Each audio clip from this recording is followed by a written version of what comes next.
Hello students, very good morning. कैसे हैं आप लोग? स्टूडेंट्स, हम लोग यूएससीएमए की क्लासेस डिस्कस कर रहे थे और लास्ट क्लास में हमने जो कुछ बात करी थी आपको ध्यान होगा। तो हमने लेजर अकाउंट के बारे में डिस्कशन किया था, ठीक है। साथ में प्रीपेड एक्सपेंसेस और अनअर्ड इनकम का भी ट्रीटमेंट देखा था। तो प्रीपेड और अनअर्ड से रिलेटेड मेरे हिसाब से अब आपको कोई इशू नहीं होगा। आज जो हम स्टार्ट कर रहे हैं स्टूडेंट्स, वो स्टार्ट कर रहे हैं जैसे हमने डिस्कस किया था ट्रायल बैलेंस। कि ट्रायल बैलेंस क्या होता है, ठीक है, और इसे क्यों बनाते हैं, मतलब इससे क्या फ़ायदा होता है, ट्रायल बैलेंस बना के हम लोग क्या अचीव करेंगे। देखो स्टूडेंट्स, ट्रायल बैलेंस एक समरी ऑफ लेजर अकाउंट होता है। क्या होता है? Summary of ledger account. Note करना है आपको ये बात को, बहुत इंपॉर्टेंट है।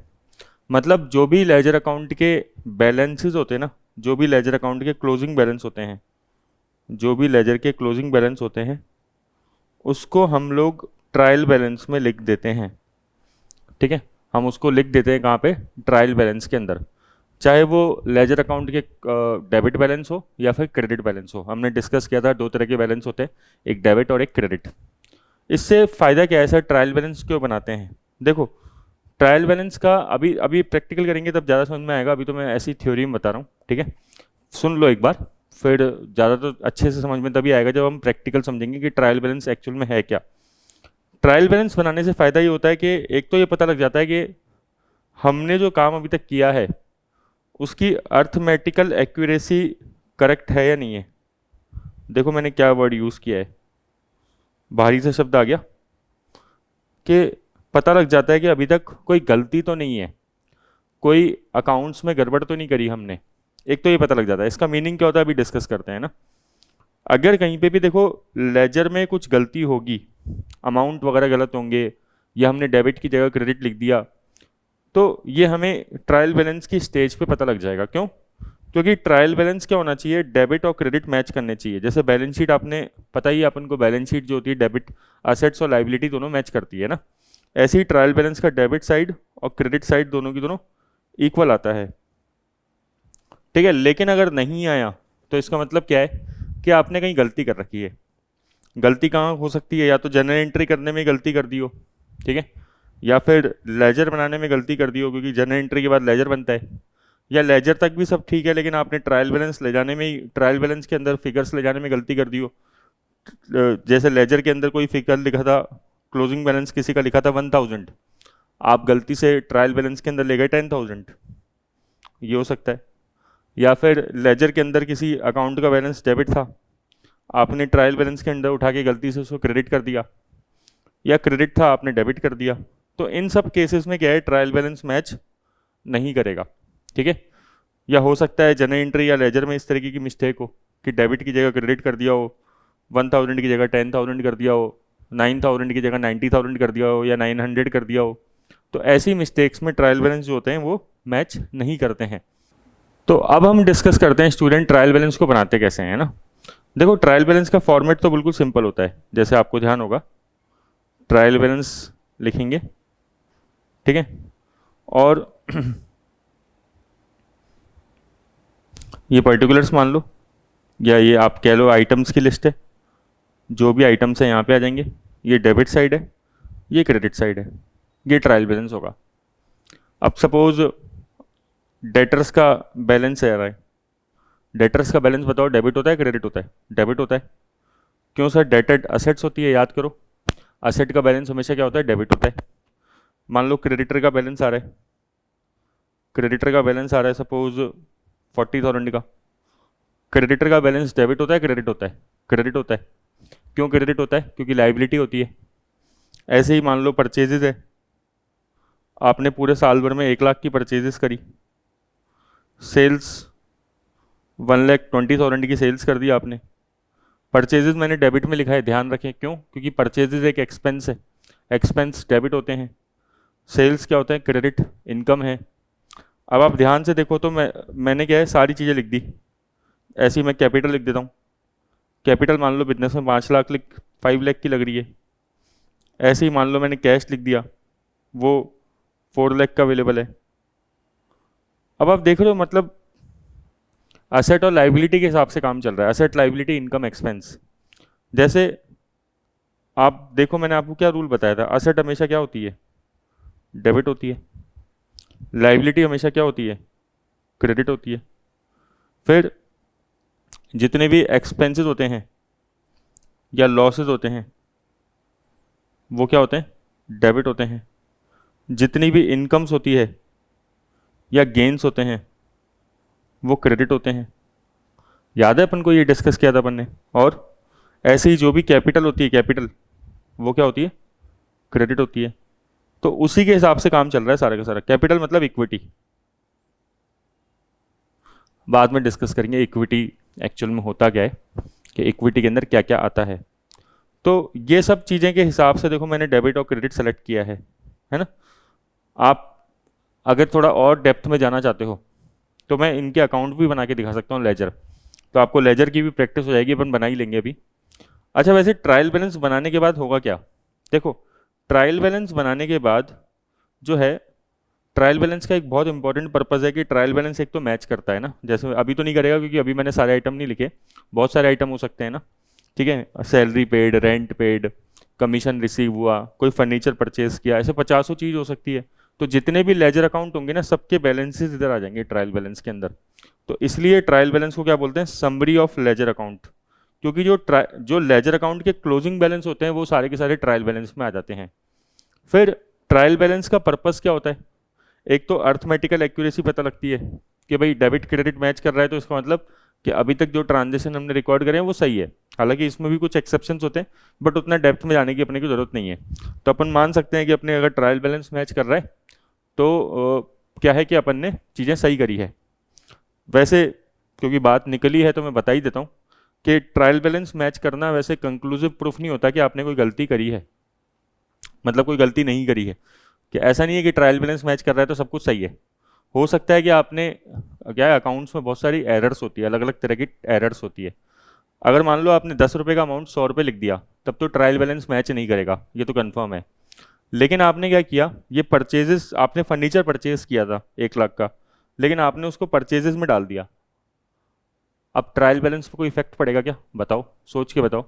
आपने फर्नीचर परचेज किया था लेकिन आपने उसको गुड्स परचेज की तरह ट्रीट कर लिया, तो परचेजेस डेबिट हो गया 1 लाख से।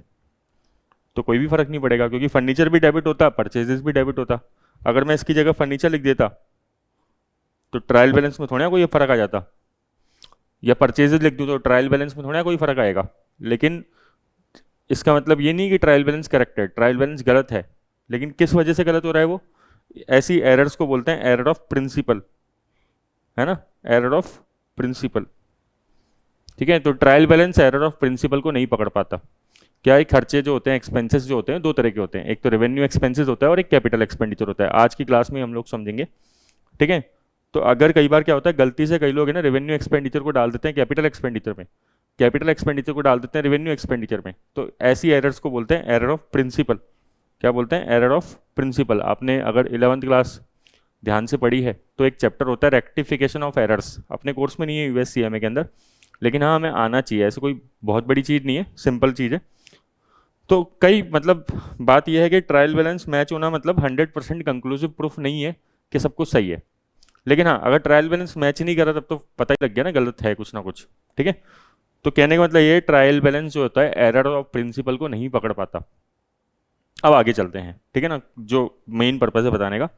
ट्रायल बैलेंस की हेल्प से, अगर ट्रायल बैलेंस मैच कर गया तो इसकी हेल्प से मैं बनाता हूँ पी एंड एल और बैलेंस शीट। वापस, ट्रायल बैलेंस की मदद से ही आगे फाइनल अकाउंट्स बनाए जाते हैं, चाहे वो पी एंड एल ले लो और चाहे वो बैलेंस शीट ले लो।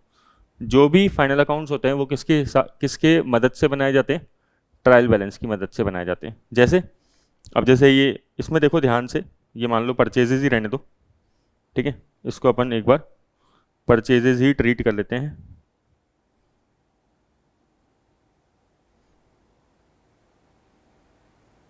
चलो अब बताओ, अब इनमें से आप सोच के बताओ कि इनमें से पी एंड एल का आइटम कौन सा है और अपने बैलेंस शीट का आइटम कौन सा है।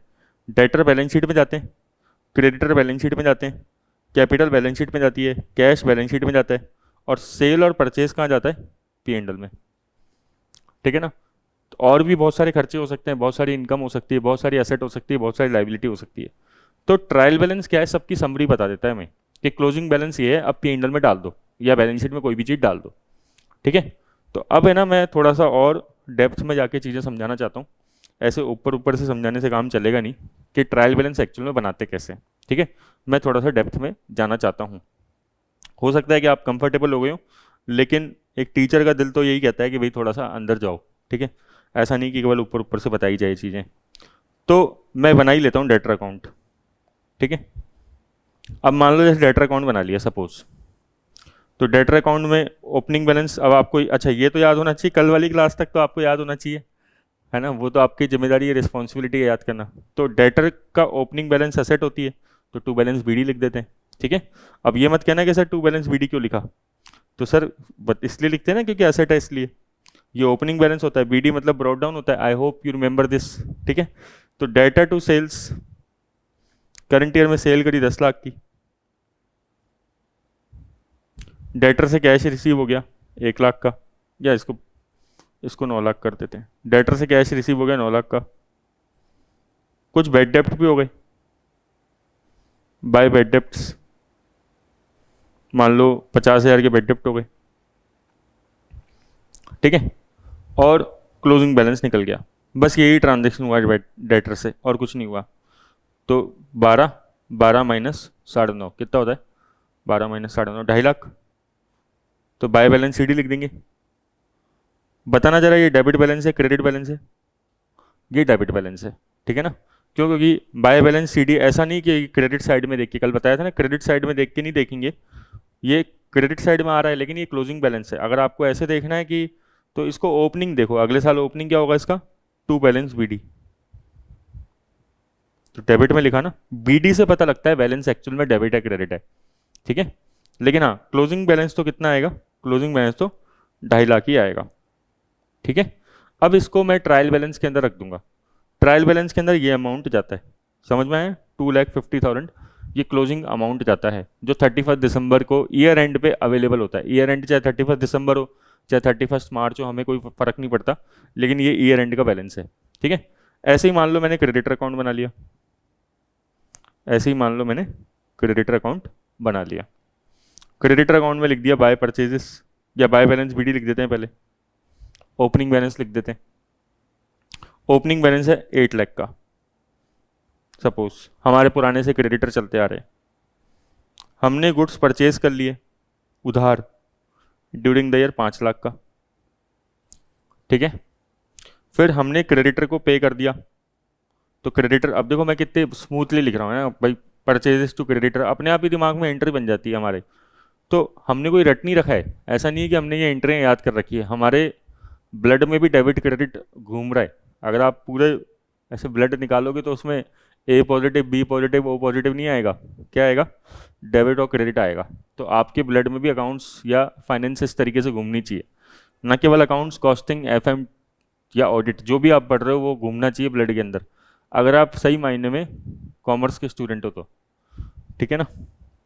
तो ये कितना आ गया, मान लो 7 लाख रुपए आ गया। अच्छा, ऐसा हो जाता है कि एक स्टेज आ जाती है कि ऐसी बिल्कुल आ जाती है, लेकिन अपने आप नहीं आएगी, आपको मेहनत करनी पड़ेगी उसके लिए। 8 और 5 13, 13 माइनस 7 कितना होता है, 6 लाख। अच्छा, जब भी क्लोजिंग बैलेंस निकालते हैं ना तो उसको बैलेंसिंग फिगर से लिख दे करो, या कोई भी बैलेंस होता है तो ऐसे बैलेंसिंग फिगर, ये बीएफ मतलब बैलेंसिंग फिगर, ये मैं इसलिए लिखता हूँ ताकि क्या है कि स्टूडेंट को कंफ्यूजन ना हो, स्टूडेंट ये ना सोचे कि भाई 6 लाख रुपए, या स्टूडेंट या किसी को भी कंफ्यूजन नहीं होना चाहिए कि भाई ये 6 लाख रुपए कहाँ से आए। तो कोई ये ना सोचे ये गिवन था, गिवन नहीं था भाई, ये बैलेंस से निकला है, ठीक है ना। 8 और 5 13, 13 माइनस 7 कितना, 6। चलो फिर अब मान लो परचेज तक, अब पहले सेल्स अकाउंट बना लेते हैं अपन।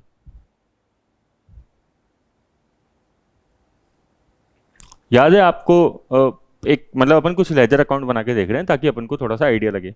याद है आपको, सेल्स भी करी थी डेटर्स को अपन ने, क्रेडिट सेल्स कितने की करी थी, 10 लाख की, तो बाय डेटर आ जाएगा 10 लाख से। बताओ ये बात समझ में ही नहीं आई भाई, उधार माल बेचा तो डेटर अकाउंट में एंट्री हुई, तो सेल्स अकाउंट में भी तो होगी ना एंट्री, तो बाय डेटर्स। अब मान लो कैश सेल भी करी अपन ने, ऊपर मैंने लिखी नहीं थी कैश सेल, लेकिन 15 लाख की कैश सेल करी है अपन ने, तो टोटल सेल्स कितने की हो गई? 25 लाख की। ये सेल पर्सनल अकाउंट है, रियल अकाउंट है, नॉमिनल अकाउंट है? बताओ ये सेल कौन सा अकाउंट है, पर्सनल, रियल, नॉमिनल? सर ये है नॉमिनल अकाउंट। अच्छा, creditor personal, debtor personal, sale के बाद परचेजेस,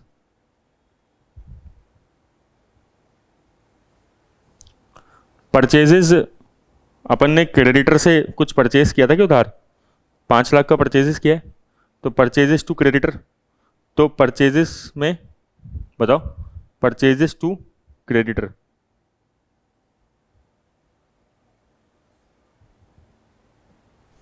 कुछ कैश परचेज भी किया, परचेजेस टू कैश, वो मैंने ऊपर नहीं लिखा था, लेकिन मान लो मैंने 7 लाख का कैश परचेज किया है, तो टोटल कितना परचेज किया हमने? 12 लाख का। अब ऐसे देख रहे हो, अब मैं लेजर अकाउंट बनाते जा रहा हूँ, ठीक है ना? जनरल एंट्री की ये जनरल एंट्री हो रही है, पहले जनरल एंट्री हो रही है, जनरल एंट्री से मैं डायरेक्टली लेजर अकाउंट बना रहा हूँ। आपको भी ऐसे ही बनाना आना चाहिए, ठीक है? अब मान लो मैंने कैश अकाउंट भी बना दिया, कैश अकाउंट में सारी एंट्री आ जाएगी जितने कैश के ट्रांजेक्शन हुए। देखो जैसे क्या क्या हो रहा है कैश का ट्रांजेक्शन, बताओ। डेटर से कुछ कैश आया था क्या? 9 लाख का कैश आ रहा था, cash account debit to debtors, कितने से? 9 लाख से। आप होप कॉपी में ये बना रहे हो, तो कॉपी में अगर आप बना रहे हो तो आपको ज़्यादा अच्छे से पिक्चर दिख रही होगी। मैं तो क्या अभी एक ही अकाउंट देख पा रहा हूँ, आप तो सारे देख पा रहे होंगे कॉपी के अंदर, ठीक है?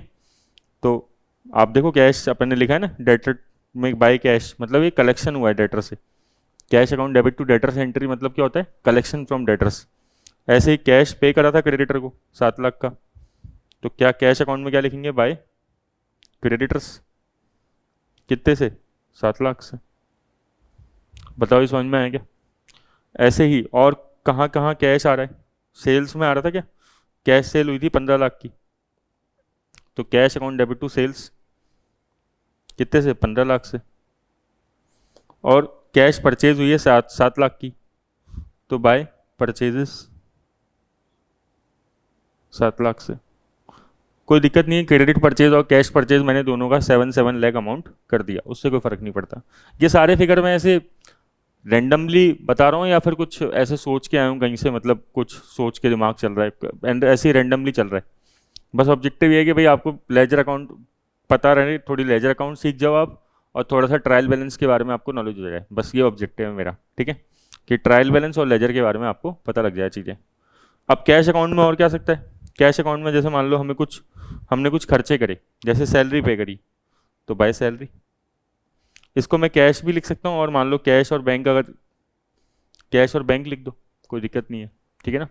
वैसे तो क्या है, रियल जिंदगी में कैश अकाउंट अलग होता है, बैंक अकाउंट अलग होता है, लेकिन जब अपन एंट्रीज पास करते हैं तो कैश ऑब्लिक बैंक के लगा के करते हैं, उसमें कोई दिक्कत नहीं है। जनरल एंट्री पास करने में कैश ऑब्लिक बैंक चलता है, लेकिन फिर भी क्या प्रेफरेबल है ज़्यादा?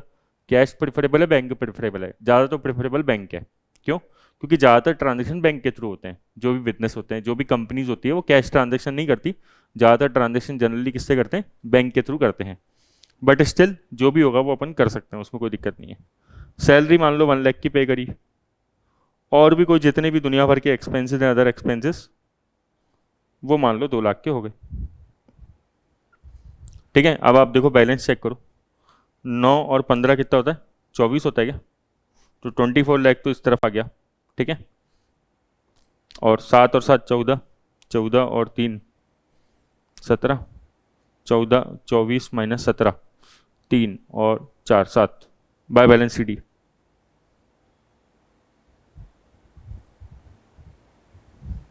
इसको क्या बोलेंगे? By balance C D. वैसे तो देखो कोशिश करते हैं, लेकिन फिर भी कैलकुलेशन मिस्टेक हो जाए तो कोई ज़्यादा फर्क नहीं पड़ता। आप एसेंस पे ध्यान रखो कि एसेंस क्या है चीज़ों का। अभी मैंने कैलकुलेटर जानबूझ के उठा नहीं रखा है ना, वैसे कैलकुलेटर अलाउड है एग्जाम में, आपको पता ही है। तो USCMA में आप कैलकुलेटर यूज़ कर सकते हो, बस वो साइंटिफिक कैलकुलेटर नहीं होना चाहिए। आपके जो नॉर्मल कैलकुलेटर होते हैं वो चलते हैं, जैसे आप सिटीजन के जो कैलकुलेटर आते हैं, कैशियो के जो कैलकुलेटर आते हैं, वो आराम से यूज़ कर सकते हो। क्या बोला?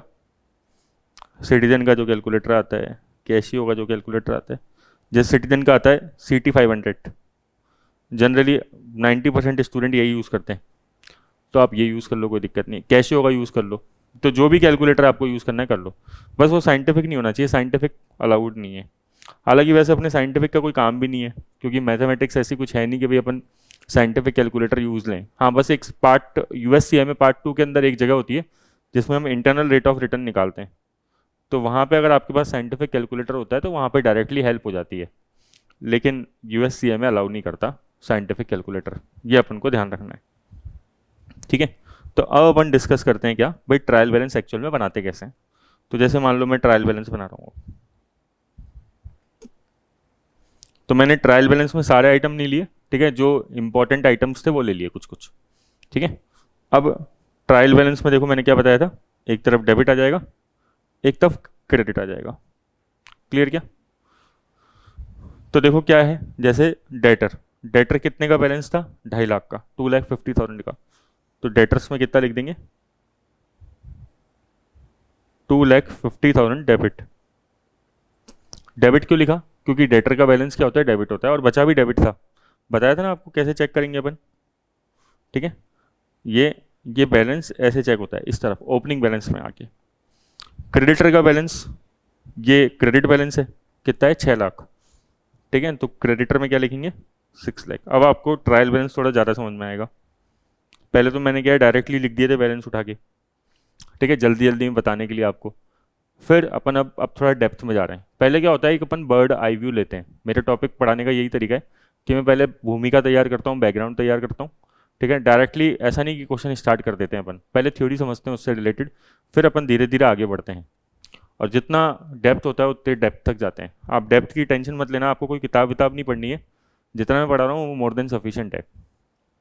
और आप मान के चलो मेरे को चीज़ें पढ़ाते हुए 16-17 साल हो चुके हैं, तो कुछ बचा नहीं है कॉमर्स के अंदर के हमसे कुछ बचा है। ये मैं इसलिए अपनी बढ़ाई नहीं मार रहा, लेकिन मैं इसलिए बता रहा हूँ ताकि आपके माइंड से कोई टेंशन ना रहे, कि भाई ऐसा नहीं हो कि आप सोचें कि भाई इनको कुछ मतलब छुड़वा तो नहीं देंगे, कुछ बताएंगे कि ऐसा तो नहीं है कुछ रह जाएगा, कुछ नहीं रहेगा, बहुत सारा अपन कर लेंगे कवर, मतलब जितना है उससे ज़्यादा ही कवर करेंगे। ये ना 20-30% ज़्यादा ही पढ़ाऊंगा, उससे डेप्थ में पढ़ा रहा हूँ। अब जैसे ये सब चीज़ें हैं आपके कोर्स में तो नहीं है डायरेक्टली, है ना, लेकिन फिर भी अपन पढ़ ही रहे हैं। तो हालांकि मेरे तो टाइम जा ही रहा है, लेकिन भाई मेरा पर्पज़ ये है ताकि आप चीज़ें समझें, है ना। जो जो चीज़ें रह जाती है हमेशा, फिर वो हमेशा के लिए रह जाती है, फिर ये आप कब समझोगे।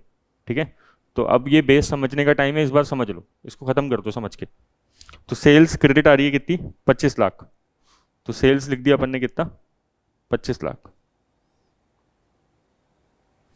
हम बचपन में ग्रामर के साथ ऐसा करते थे, वो बचपन में टेंस पढ़ाते थे, है ना, तो 5th 6th 4th मतलब सारी क्लासेस में ऐसे टीचर मान के चलते थे कि बच्चों ने जो पहले पढ़ रखे हैं वो सारे टेंसेस या फिर आर्टिकल वार्टिकल सब आते हैं, और वो चीज़ आगे तक कैरी चलती थी कि सब यही ले मानते थे कि स्टूडेंट्स मतलब टीचर्स के भाई सबने जो पूरी इंग्लिश की ग्रामर जो पहले पढ़ रखी है वो सब कुछ आती है स्टूडेंट्स को, तो वो कभी भी क्लियर नहीं हो पाता था। ठीक है ना, इसलिए वो ग्रामर में स्टूडेंट्स जो होते हैं वो बहुत सारे स्ट्रगल कर रहे होते हैं। ठीक है, कहाँ पे हैज़ लगाना है, कहाँ पे हैव लगाना है, वो मतलब अपन धीरे धीरे धीरे धीरे गिर पढ़ के सीखते हैं इधर उधर से। ठीक है, तो ये है। परचेजेस में देखो कितना आएगा, 12 लाख।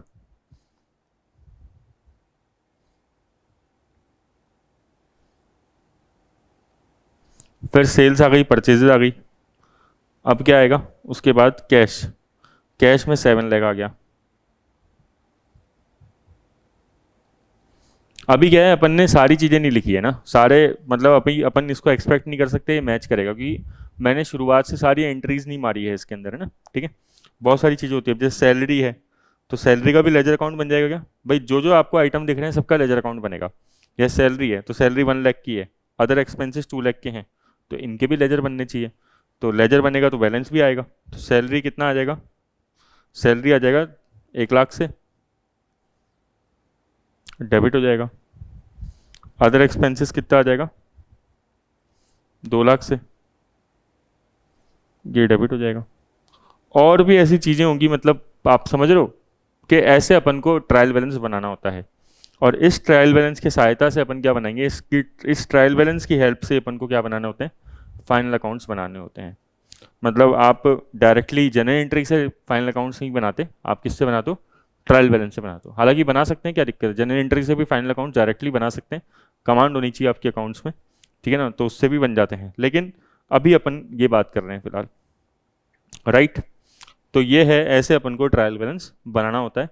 होप सो कि अब जैसे ये बेड डेप्ट है तो ये बेड डेप्ट भी आ जाएगा 50,000 का, ये रह जाएगा, ये क्यों रहेगा, तो बेड डेप्ट भी आ जाएगा 50,000 का। तो ऐसे करके आपको मोटा मोटा आइडिया लग गया होगा कि ट्रायल बैलेंस बनाते कैसे हैं, ठीक है ना। तो अभी ये मैच नहीं करेगा क्योंकि अपन ने अभी सारे ट्रांजेक्शन स्टार्टिंग से नहीं लिखे हैं, ठीक है ना, और भी ट्रांजेक्शन हो सकते हैं, ठीक है। तो ये अपन ने डिस्कस कर लिया ट्रायल बैलेंस के बारे में। अब अपन जो नेक्स्ट टॉपिक है वो अपन को डिस्कस करना है फाइनल अकाउंट्स। फाइनल अकाउंट्स में क्या आता है बताओ?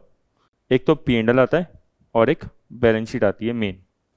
बाकी और भी चीज़ें होती है फाइनल अकाउंट, जैसे कैश फ्लो स्टेटमेंट होता है। कैश फ्लो स्टेटमेंट भी क्या होता है? फाइनल अकाउंट्स होते हैं, ठीक है। और फाइनल अकाउंट्स मतलब फाइनेंशियल स्टेटमेंट्स। और क्या होता है? एक statement of change in equity बनता है, ठीक है। वो अपन डिस्कस करेंगे जब अपन USCA में करेंगे, मतलब क्लासेस स्टार्ट करेंगे प्रॉपर तरीके से। और एक नोट्स टू अकाउंट्स बनता है। अपन ये तीनों चीज़ें जो है बाद में डिस्कस करेंगे CMA के साथ। अपन को एक मेन आइडिया लेना है कि P&L और बैलेंस शीट कैसे बनता है, ठीक है ना।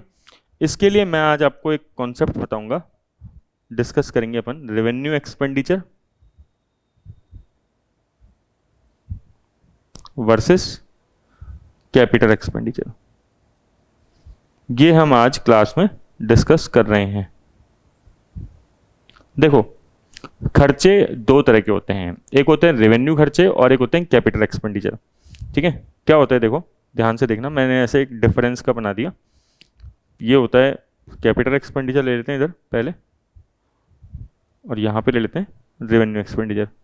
पहली बात तो ये बहुत इंपॉर्टेंट चीज़ है, बहुत ज़्यादा इंपॉर्टेंट चीज़ है। अब जैसे आप है ना, सोचो आपने कोई बिजनेस के लिए सपोज कोई लैपटॉप परचेज किया, कंप्यूटर परचेज किया, फर्नीचर परचेज किया, प्लांट एंड मशीनरी परचेज करी, तो क्या उसको उठा के हम P&L में डाल दें क्या कि भाई हमने एक बिल्डिंग परचेज करी है, लैंड परचेज करी है, फर्नीचर परचेज किया है, लैपटॉप परचेज किया है, कंप्यूटर परचेज किया है, ठीक है ना। या फिर हमने कोई सपोज कोई ऐसा बड़ा सामान, कोई मशीनरी परचेज करी है, क्या इनको उठा के हम लोग P&L में डाल दें क्या? नहीं। ये सब जो होते हैं ये एक कैपिटल एक्सपेंडिचर होते हैं। क्या होते हैं? कैपिटल एक्सपेंडिचर, जिसका बेनिफिट जो है वो लॉन्ग टर्म में मिलता है या लॉन्ग टर्म तक मिलता रहता है, मतलब 1 साल से ज़्यादा टाइम पीरियड में इसका बेनिफिट हम कंज्यूम करते हैं।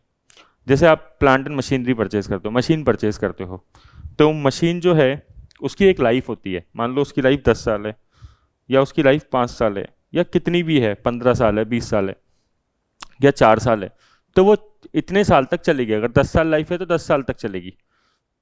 हम जब P&L बनाते हैं तो P&L फॉर द ईयर बनता है। कितने साल के लिए बनता है? ध्यान सुनना, 1 साल के लिए बनता है। उसमें जब हम P&L बनाएंगे तो P&L पूरे 1 साल के लिए बनेगा, ठीक है। उसमें जो भी, जैसे P&L पे क्या लिखते हैं? For the year ended. क्या लिखते हैं? For the year ended format के अंदर। इसमें क्या दिखा देते हैं हम? जैसे सेल्स दिखा देते हैं, बाय सेल्स, टू परचेजेस, ठीक है। कोई स्टॉक वगैरह होता है तो वो दिखा देते हैं। अभी मैं फॉर्मेट प्रॉपर डिस्कस नहीं कर रहा, वर्टिकल फॉर्मेट नहीं डिस्कस कर रहा, ठीक है ना। लेकिन अब जो वैसे बनते हैं वो वर्टिकल फॉर्मेट से बनते हैं। अपन बिल्कुल बेसिक डिस्कस कर रहे हैं, ठीक है। तो बेसिक तो सब जगह सेम ही रहता है। फिर सारे के सारे एक्सपेंसेस दिखा देते हैं, जैसे रेंट दिखा देंगे अपन एक्सपेंस में, सैलरी दिखा देंगे अपन एक्सपेंस में, ठीक है। डेप्रीसिएशन दिखा देंगे, डेप्रीसिएशन दिखा देंगे जो भी फिक्स एसेट्स होती है, जो भी नॉन करंट एसेट्स होती है। एसेट्स दो तरह की होती है, current assets and non current assets, है ना। जो असेट्स 1 साल में कैश में कन्वर्ट हो जाती है उसे क्या बोलते हैं? करंट असेट्स बोलते हैं। और जो 1 साल से ज़्यादा टाइम लेती है उसे क्या बोलते हैं? नॉन करंट असेट्स बोलते हैं। धीरे धीरे समझेंगे ना सब चीज़ें, एक साथ नहीं। तो कुछ जो नॉन करंट असेट्स होती है, जैसे हमने बोला बिल्डिंग, ठीक है, या फर्नीचर, या फिर हमने बोला मशीनरी। मशीनरी सब कुछ हो गया कि कंप्यूटर लैपटॉप भी तो मशीन है एक, ठीक है। तो ये जो डेप्रीसिएशन होता है, ये 1 साल का वियर एंड टीयर होता है, चाहे बिल्डिंग पे लगे, चाहे फर्नीचर पे लगे, चाहे मशीन पे लगे।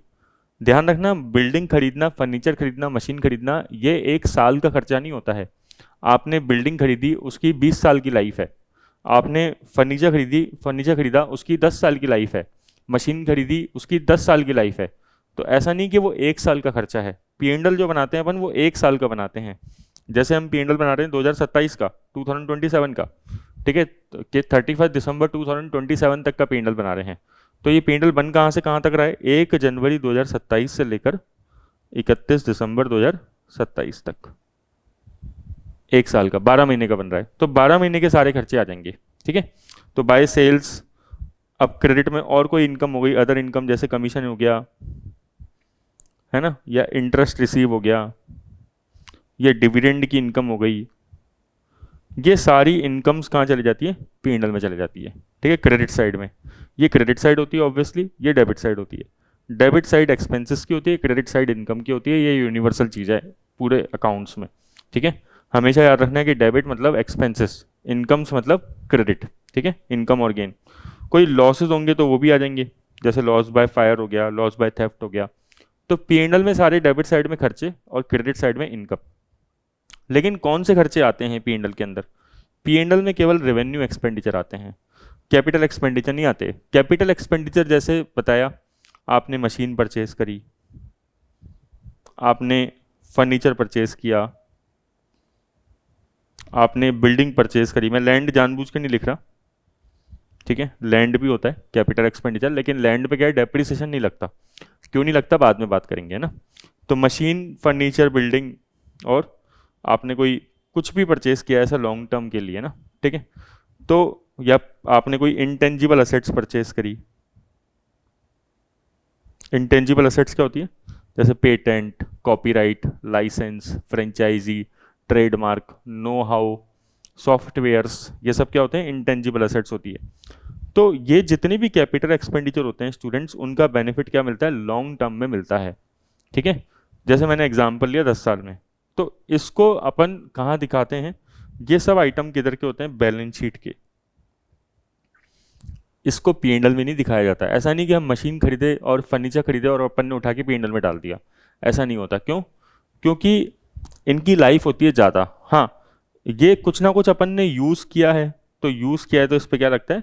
डेप्रिसिएशन लगता है। ध्यान रहे, मैं डेप्रिसिएशन नहीं पढ़ा रहा अभी, डेप्रिसिएशन अपने कोर्स में सेपरेट टॉपिक है।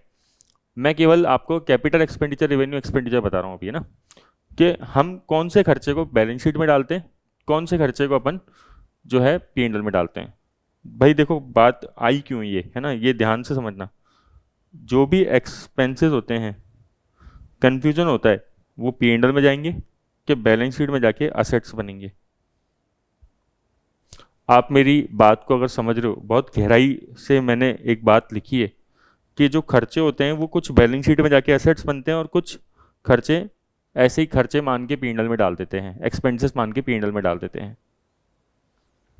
भाई जो बैलेंस शीट में जा रहे हैं, जो असेट है, वो भी तो एक खर्चा ही है। आपने लैपटॉप परचेज किया, वो एक्सपेंस नहीं है, हैं? तो अगर आप ऐसे बोलो कि पी&एल में एक्सपेंसेस जाते हैं तो कितना गलत है। बैलेंस शीट में असेट्स भी क्या है? एक्सपेंसेस तो है, एक्सपेंस ही तो है एक असेट भी। लेकिन बस वो है कि हमने उसको असेट कब कहा, ठीक है ना, उस एक्सपेंस को हम कब बोल रहे हैं कि भाई तू असेट है। क्वेश्चन आता है ना ये, मतलब अगर आप ध्यान से सोच रहे हो तो जमीन खरीदना भी तो एक खर्चा है, लेकिन वो खर्चा क्या है? एक लॉन्ग टर्म का खर्चा है, तो अपन ने उसको बोल दिया असेट है, लेकिन है तो वो एक्सपेंस ही, ठीक है। तो एक्सपेंस इसलिए दो टाइप के होते हैं। जो रेवेन्यू एक्सपेंडिचर होता है वो पी&एल में जाता है, और जो कैपिटल एक्सपेंडिचर होता है वो कहाँ जाता है? बैलेंस शीट में असेट्स बन जाता है। क्या फ़र्क होता है सर रेवेन्यू और कैपिटल में? वही डिस्कस कर रहे हैं। रेवेन्यू एक्सपेंडिचर जो होते हैं उनका बेनिफिट शॉर्ट टर्म में मिलता है। अकाउंट्स में शॉर्ट टर्म मतलब होता है हमेशा अप टू 1 ईयर। क्या मतलब है इस बात का? जैसे आपने किसी को सैलरी पे करी, ठीक है ना, अगर आपने किसी को सैलरी पे करी सपोज 1 महीने की, तो वो पर्सन कितने महीने आके काम करेगा आपके पास? 1 महीने। अगर आपने उसको 12 महीने की सैलरी पे करी है तो वो कितने महीने आके काम करेगा? 12 महीने। तो ये कौन सा खर्चा हुआ? सैलरी, रेवेन्यू एक्सपेंडिचर हुआ। आपने किसी को रेंट पे करा, 6 महीने का, तो आप कितने महीने उस प्लॉट को, उस बिल्डिंग को, उस जगह को यूज़ कर सकते हो, प्रेमाइसेस को यूज़ कर सकते हो, उस स्पेस को यूज़ कर सकते हो, 6 मंथ्स के लिए यूज़ कर सकते हो। मतलब कि जितने महीने आपने रेंट पे करा है। तो वो कौन से खर्चे हुए? रेवेन्यू एक्सपेंडिचर हुआ। लेकिन आपने जब प्लांट मशीनरी फर्नीचर वगैरह खरीदा, वो खर्चा क्या होता है? कैपिटल एक्सपेंडिचर होता है, वो बैलेंस शीट में असेट्स में जाता है। ठीक है, कैपिटल एक्सपेंडिचर पे इसलिए हम क्या लगाते हैं? डेप्रिसिएशन लगाते हैं, जितना उस असेट को हमने करंट ईयर में यूज किया, और डेप्रिसिएशन फिर हम डालते हैं कहाँ पे? P&L में। तो डेप्रिसिएशन क्या होता है? एक डेप्रिसिएशन रेवेन्यू एक्सपेंडिचर होता है। समझ रहे हो? डेप्रिसिएशन क्या होता है? एक रेवेन्यू एक्सपेंडिचर होता है। तो हमेशा याद रखें, जो खर्चा लॉन्ग टर्म में बेनिफिट देगा वो कैपिटल एक्सपेंडिचर होता है, और जो खर्चे शॉर्ट टर्म में बेनिफिट देते हैं, मतलब अप टू 1 ईयर जिसका बेनिफिट मिलता है, वो रेवेन्यू एक्सपेंडिचर होते हैं। और बात करते हैं हम, capital expenditure generally non recurring होते हैं, जबकि रेवेन्यू एक्सपेंडिचर रेकरिंग नेचर के होते हैं। बहुत इंपॉर्टेंट है ये सब चीज़ें, आपसे इंटरव्यू में पूछते हैं कि कैपिटल और रेवेन्यू एक्सपेंडिचर में डिफरेंस बताओ। ठीक है ना? तो पता है तो बता पाएंगे, नहीं पता है तो नहीं बता पाएंगे। तो कैपिटल एक्सपेंडिचर क्या होते हैं? नॉन रेकरिंग मतलब कि जो कभी कभार होते हैं, नॉन रेकरिंग मतलब जो बार बार नहीं होते हैं। रेवेन्यू एक्सपेंडिचर क्या होते हैं? रेकरिंग नेचर के, जो बार बार होते हैं। जैसे सैलरी पे कर रहे हो आप, है ना, तो वो बार बार पे करते हो क्या? हर महीने? बिल्कुल बार बार पे करते हैं। लेकिन आप बिल्डिंग परचेज करते हो, वो बार बार परचेज करते हो क्या बिल्डिंग आप? नहीं। हम घर ही अपने लाइफ में, जब अगर हम इंडिविजुअल हैं और घर ही हम लाइफ में 1 या 2 3 बार परचेज करते हैं कुल मिला के, उसमें तो हमारी पूरी जमा पूंजी लग जाती है। ठीक है, तो ऐसे खर्चे नॉन रेकरिंग होते हैं। लेकिन हम सब्जी तो डेली लेके आते हैं, ठीक है ना, तो वो रेवेन्यू है या नहीं है? वो रेवेन्यू खर्चा है। आपके घर में जो पंखा लग रहा है छत पे, जिसमें आप बैठे हो नीचे, तो वो रेवेन्यू खर्चा है या कैपिटल खर्चा है? ऑब्वियसली कैपिटल खर्चा है, कैपिटल एक्सपेंडिचर है ना वो, क्योंकि उसका बेनिफिट लॉन्ग टर्म में मिलेगा और वो असेट है। क्लियर क्या? तो रेवेन्यू नेचर की बात होती है कि वो रेकरिंग नेचर के होते हैं। तो जो भी आप गुड्स परचेज करते हो, गुड्स, जैसे आपने जो गुड्स परचेज करे, वो रेवेन्यू खर्चा है या फिर नॉन रेवेन्यू खर्चा है, मतलब कैपिटल खर्चा है? ऑब्वियसली सर रेवेन्यू खर्चा है, क्योंकि गुड्स तो हम बार बार परचेज करते हैं और बेचने के लिए खरीदते हैं। ठीक है, अच्छा, और कोई बेनिफिट, और कोई सर, और कुछ बताओ इसके अंदर। और मैं बताता हूँ, देखो, रेवेन्यू एक्सपेंडिचर जो होता है या कैपिटल एक्सपेंडिचर जो होता है, वो असेट की कैपेसिटी बढ़ाता है, लेकिन रेवेन्यू एक्सपेंडिचर असेट की कैपेसिटी मेंटेन करते हैं। अब ये हालांकि आपके लिए इतना इंपॉर्टेंट नहीं है, लेकिन फिर भी मैं बता देता हूँ। जैसे आप अपनी कार लिया, आपने कार परचेज करी, है ना, तो कार परचेज करी, तो कार परचेज करना रेवेन्यू खर्चा है, कैपिटल खर्चा है? ऑब्वियसली कार लॉन्ग टर्म तक काम आएगी, तो कैपिटल खर्चा है ना। नॉन करंट असेट्स है कार, उस पर डेप्रिसिएशन एक रेवेन्यू खर्चा है, बिल्कुल अपन जानते हैं, हर साल डेप्रिसिएशन लगेगा, क्योंकि कार को आप यूज तो ले ही रहे हो। अब कार में हर साल आप उसकी सर्विस कराते हो, 2 बार, 1 बार, 3 बार, है ना, आप सर्विस पे लेके जाते हो। क्यों लेके जाते हो? ताकि वो गाड़ी आपकी मेंटेन रहे। ठीक है ना, आप गाड़ी को मेंटेन करने के लिए उसकी सर्विस कराते हो। वो सर्विस कराते हो, उस पर जो खर्चा लगता है वो रेवेन्यू खर्चा है, कैपिटल खर्चा है? रेवेन्यू एक्सपेंडिचर है। वो कौन सा खर्चा है? रेवेन्यू एक्सपेंडिचर, क्योंकि उससे गाड़ी की कोई कैपेसिटी बढ़ नहीं रही है, वो गाड़ी वैसी की वैसी ही है, बस उसको मेंटेन करने के लिए हमें चाहिए। लेकिन अब आप मान लो कि गाड़ी के अंदर कुछ है ना, कुछ ऐसा खर्चा करवा दो जो उसकी कैपेसिटी बढ़ा दे, क्षमता बढ़ा दे, है ना। मान लो आपकी गाड़ी जो है 1000 सीसी की है, और आपने ऐसा एक्सपेंडिचर करवा दिया कि उसका इंजन ही चेंज करवा दिया, और वो अब 1000 की जगह 1500 सीसी की हो गई, 1500 सीसी की हो गई। सीसी समझते हो?